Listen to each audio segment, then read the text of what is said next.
खुलुमबाय बेयो बड'लेण्ड इंखं टेलिभिजन दिनैनि रादाबखौ फरायदों आं बिबारि बसुमतारिया। दिनैनि गाहाय रादाबाव दं। मन्त्रि उर्खाव गोरा ब्रह्मआ दिनै सालबारियाव रिभिउ खालामदों। बिस्वजित दैमारिया केन्सार बेमारिनो राङारि अनसुंथाइ होदों। बिटिसिनि मावफुं सोद्रोमा राकेश ब्रह्मआ गावनि दान बान्थाखौ दरबा गामिनो रानदों। देग्लायनि मेट्रिक आरो एचएस आनजाद उथ्रिनाय फरायसाफोरा टेटनि अनगायै जायखिजाया साख्रिखौनो मोननो हागोन। जयन्त कसारिखौ उदां खालामनो हाबाय। चिरांनि बिजनियाव लामा जाब्रबथायजों 4 सुबुंनि जोखोम। आसामाव पेट्रलनि बेसेना 100 रांसिम सौहैबाय। काजिरङा हाग्रामायाव गान्दा गं दोनखोमानानै 2 हाग्रा बिफाननि मावफारिया हमजादों। नगाव पुलिसआ मोन 42 एटिएमजों लोगोसे 4 सुबुंखौ एरेस्ट खालामदों।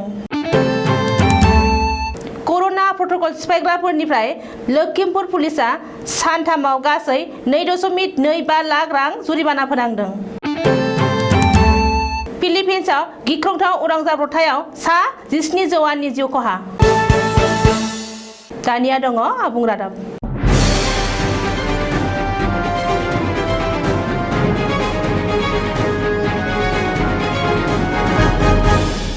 सापागुरि बियाबनि एमएलए आरो आसामनि केबिनेट मन्त्रि आरो बाक्सा जिल्लानि गार्जेन मन्त्रि उर्खाव गोरा ब्रह्मआ दिनै बाक्सा जिल्लानि सालबारि महकुमायाव दावबायदों।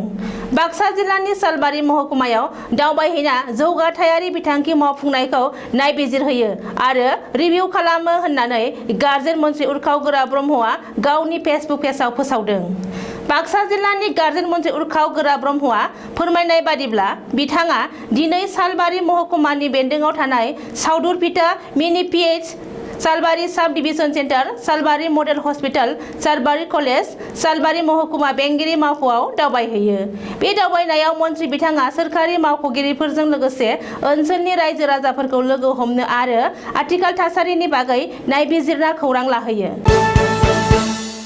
आसाम विधान सभानि बुंथिगिरि आरो पानेरि बियाबनि एमएलए बिस्वजित दैमारिया दिनै गिख्रंथाव केन्सार बेरामजों साग्लोबजानाय बेमारिफोरनो राङारि अनसुंथाइ होदों। बिस्वजित दैमारिया दिनै 37 केन्सार बेमारिफोरनो साफायाव 20,000 राङै अनसुंथाइ होदों। मिथिनो हानाय बादिब्ला आसाम विधान सभानि बुंथिगिरि बिस्वजित दैमारिया गावनि बियाबनि सिंनि केन्सार बेमारिफोरनिफ्राय राङारि अनसुंथाइ बिनानै आर'जलाइ होनाय मोननायनि उनाव दिनै भेरगावनि बड'लेण्ड गेस्ट हाउसआव मोनसे फिसा हाबाफारिनि गेजेरजों 37 केन्सार बेमारिफोरनो सासेयाव 20,000 रांनि चेक रानना होयो आरो केन्सारजों जुजिनायाव बेमारिफोरखौ थुलुंगा होयो। बिटिसिनि ना फिसिग्रा आरो मि-जुनार अनसाइ बिफाननि मावफुं सोद्रोमा राकेश ब्रह्मआ दासान्दि खौरां बिजोङाव थागासिनो दङ। राकेश ब्रह्मआ गावनि खामानि मावनायनि जोहै रायजो राजाफोरजों लोगोसे खौरां बिजोङाव जायगा आवग्रिबाय थानो हादों। मिथिनो हानाय बादिब्ला बिटिसिनि मावफुं सोद्रोमा राकेश ब्रह्मआ दिनै गावनि 3 दाननि दान बान्थाखौ गुबुन गुबुन दरबा गामिनो राननानै होयो। राकेश ब्रह्मआ दिनै गावनि दानथामनि दान बान्थाखौ सावकुसि बादुलिपारा, भगपुर देखायखना, बोरिमुख बर' गामि, सानजा अदालबारि आरो रानिपुर राभा गामिनो रानना होयो। बेनि सिगाङावबो राकेश ब्रह्मआ गावनि दान बान्थाखौ गुबुन गुबुन गामिनो राननानै होखांबाय। मख'नो गोनांदि बिटिसिनि बिसायख'थिनि फोसावदिंनाय समावनो बिसायख'थियाव देरहायोब्ला गावनि दान बान्थाखौ गावनि बियाबनि सिङाव मन्दिर, मस्जिद, नामखर, बाथौ थानसालि, ब्रह्म सिबिसालिफोर लुफुंनायनि थाखाय दान होगोन होननानै राकेश ब्रह्मआ फोसावदोंमोन। सिगाङावनो खोथा होखानाय बायदियै राकेश ब्रह्मआ गावनि दान बान्थाखौ रायजो राजाफोरनो रानगासिनो दङ। मेट्रिक आरो एचएस जोबथा आनजादनि नम्बर इभालुएसन खालामनायखौ लानानै रायजो नाङै दान्थे बिदान्थे सोलिगासिनो थानाय समावनो गिबि मन्त्रि डक्टर हिमन्त बिश्व शर्माया गिबि खेबनि थाखाय बाथ्रा बुंदों आरो बेनि बागै गेबेङै फोरमायथिदों। बेजों लोगोसे देग्लायनि मेट्रिक आरो एचएस जोबथा आनजादनि रिजाल्टखौ लानानै गोरोन्थि बुजिलायदों, बेनिखायनो गोथौयै नायबिजिरनो खावलायदों। गिबि मन्त्रि शर्माया सनिबारखालि गोदान दिल्लीनि आसाम भवनाव खौरांगिरि मेल खुंना फोरमायनाय बादिब्ला इभालुएसननि गेजेरजों देग्लाय मेट्रिक आरो एचएस जोबथा आनजाद उथ्रिसारनो हानाय फरायसाफोरा टेटआवल' जेंना नुजागोन। फोरोंगिरिनि साख्रि मावनायाव जेंना नुजाथिगोनब्लाबो जायखिजाया सोरखारि साख्रिखौनो लानो हागोन मानोना फोरोंगिरि साख्रिनि थाखाय टेट आनजादजों लोगोसे मेट्रिक आरो एचएस जोबथा आनजादनि नम्बरखौ नायनाय जायो। बबेखानि टेटनि बेलायाव बेबायदि खालामब्ला रायजोनि 4 लाख टेट फोरोंगिरिफोरनि साख्रिखौ देग्लायसो मेट्रिक पास खालामनाय फरायसाफोराल' मोनजोबगोन। बेनिखायनो दासिमबो खामानि गैजायै लाइमोनफोर आरो इयुनाव मेट्रिक लिरगोन फरायसाफोरनि इयुनखौबो नोजोर होनो नांगोन होननानै गिबि मन्त्रि डक्टर हिमन्त बिश्व शर्माया खौरांगिरि मेलाव बुंदों।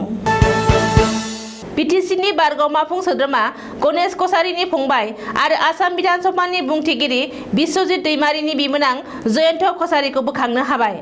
जयन्त कछारीजों लोगोसे बिनिनो लोगो कुशल कलिताखौबो पुलिस बिफाना मोजां देहायाव बोखांनो हाबाय। मख'नो गोनांदि जयन्त कछारी आरो कुशल कलितामोनहा थांनाय बुधबार खालिनिफ्रायनो गोमानानै दंमोन। गुवाहाटी नोगोरमानि लख्रा ओनसोलनिफ्राय जयन्त कछारीमोनखौ सिनाय मोनै थिउरियाफोरा लांखारदोंमोन। मिथिनो हानाय बायदिब्ला जयन्त कछारीमोनखौ लांखारग्रा दुथां हलेश्वर थिमुंखौबो पुलिस बिफाना हमनो हाबाय। पुलिस बिफाना हलेश्वर थिमुंनि आथिङाव गुलि गावना हमदों।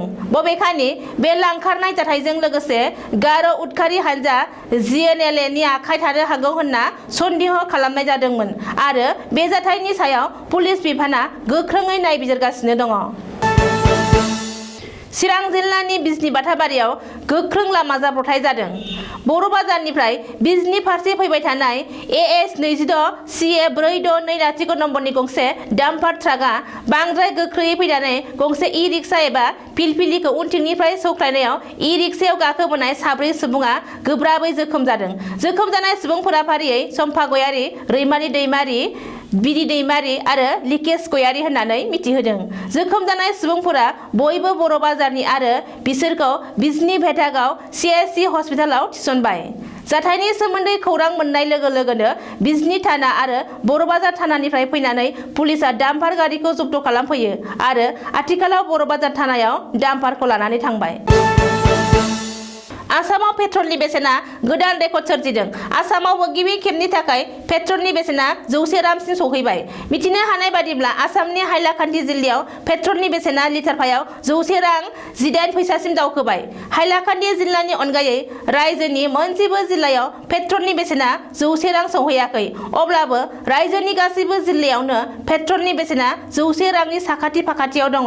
मख'नो गोनांदि कर'ना भाइरासनि नैथि दोहौनि गिख्रंथाव गाग्लोबनाय थासारि आरो लकडाउननि जुनै रांखान्थिनि आंखालनि समावनो थांनाय दानसेनि गेजेराव पेट्रल डिजेलनि बेसेना हादरजों लोगोसे आसामाव गासै 18 खेब बारायदों आरो सरासनस्रा रायजो राजाफोरखौ साननो गोनां खालामदों।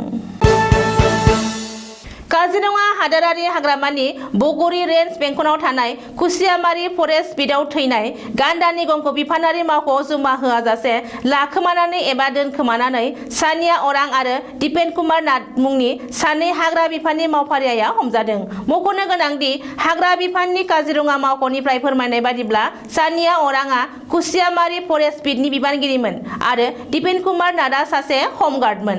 थांनाय 2020 निफ्राय 21 मायथाइयाव बिसोर गासै 4 गान्दा गं बोखांनो हादोंमोन, नाथाय 4खौल' बिफाननि मावख'आव जमा खालामदोंमोन आरो 1 गान्दा गंखौ लाखोमादोंमोन।